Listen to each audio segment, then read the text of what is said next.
ગુજરાતમાં અત્યારે આ ચૈત્ર મહિનાનું ખૂબ મહત્ત્વ છે.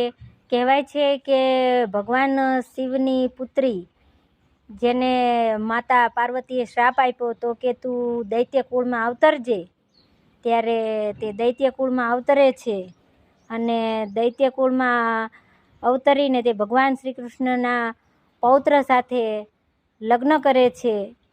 અને લગ્ન કરે છે પણ બાળાસુરને એ મંજૂર વાત હોતી નથી, એટલે તેને બાંધી રાખે છે. અને ત્યાં ભગવાન શ્રી કૃષ્ણ તેને છોડાવવા આવે છે અને બાણાસુરના 1000 હાથ હોય છે તેનો ભાર ઉતારે છે અને 4 હાથ રહેવા દે છે. અને ત્યારે શિવને સામળીઓ વઢે છે.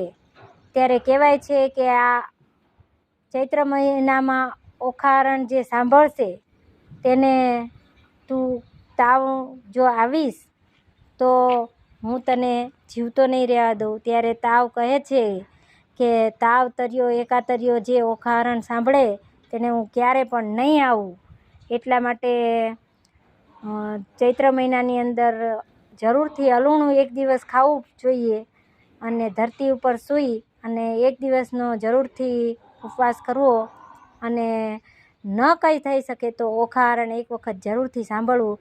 એક તો આપણું શાસ્ત્ર છે અને બીજું તો તેનાથી આપણને તાવ તર્યો એકાતર્યો પણ નથી આવતો.